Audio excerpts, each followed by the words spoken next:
सोचा है कि हिंदू धर्म में रात के समय शादी क्यों की जाती है, जबकि हिंदुओं में रात के समय कोई भी शुभ काम नहीं किया जाता है और अच्छा भी नहीं माना जाता है, क्योंकि ये समय पिशाची समय कहलाता है। हाय गाइस, मैं हूँ शिव और ये छोटी सी इन्फॉर्मेशन हम सबके लिए। दोस्तों, प्राचीन समय में सनातन धर्म हमेशा अपने सारे शुभ कार्य सूर्य के प्रकाश में ही किया करते थे, लेकिन ऐसा क्या हुआ कि विवाह रात में होने लगे। आइए जानते हैं इसके इतिहास के संबंध में।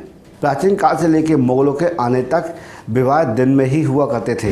मुस्लिम आक्रमणकारियों के भारत पर हमला करने के बाद ही हिंदुओं को अपनी कई प्राचीन परंपरा तोड़ने को विवश होना पड़ा। मुस्लिम आक्रमणकारियों द्वारा भारत पर अतिक्रमण करने के बाद ही भारतीयों को बहुत अत्याचार किए गए।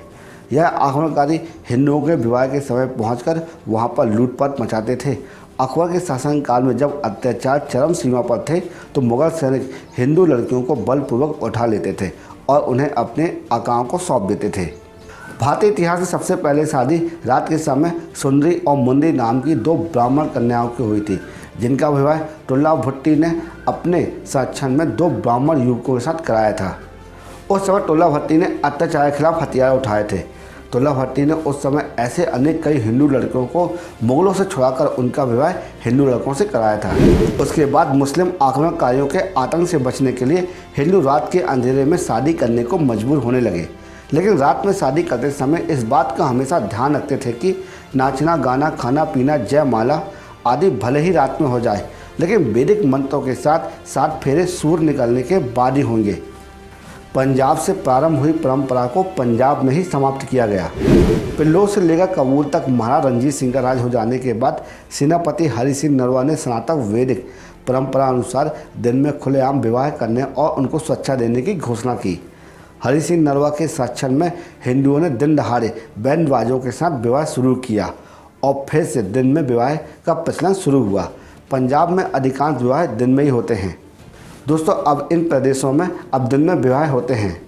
महाराष्ट्र, तमिलनाडु, आंध्र, कर्नाटक, केरल, असम, मणिपुर, नागालैंड, त्रिपुरम एवं अन्य राज्य जो धीरे धीरे अपनी जड़ों की ओर लौटने लगे, अतः इन प्रदेशों में दिन में विवाह होते हैं। हरि सिंह नरवा ने मुसलमान बने हिंदुओं की घर वापसी कराई, अतः मुसलमान पर जजिया कर लगाया, हिंदू धर्म की परंपराओं को फिर से स्थापित किया, इसलिए उनको पुष्पमित्र संघू का अवतार कहा जाता है। दोस्तों, जितनी भी शादियां होती हैं सब ब्रह्म मुहूर्त में ही संपादित की जाती हैं। आर्य समाज के संस्थापक स्वामी दयानंद सरस्वती ने भी अपनी पुस्तक सत्यार्थ प्रकाश में रात्रि के विवाह का पूर्ण खंडन किया है। पंडित श्री राम शर्मा आचार्य के अनुसार हिंदू ज्ञाति परिवार में दिन में विवाह संपन्न किए जाते हैं। दोस्तों, पहले भारत में जितने भी उत्सव एवं संस्कार दिन में ही किए जाते थे। शास्त्रों के अनुसार सीता जी का एवं द्रौपदी का स्वयंवर दिन में ही किया गया था। हम भारत के लोग, खासकर उत्तर प्रदेश, मध्य प्रदेश और बिहार के लोग, जबकि 400 साल हो गए हैं मुगल को यहाँ से गए, किंतु आज भी हम उस परंपरा को मानकर चला रहे हैं। असल में हम गुलामी की मानसिकता से उभरना ही नहीं चाहते। दोस्तों, हमारे द्वारा दी गई जानकारी सारी इंटरनेट पर उपलब्ध है, आप वहाँ जाके पढ़ सकते हैं। अगर ये वीडियो आपको अच्छा लगा हो तो इस वक्त हमारे YouTube चैनल को लाइक कर देना, क्योंकि इसी तरह यूजफुल कंटेंट हम प्रतिदिन आपके लिए बनाते रहते हैं। जय श्री राम।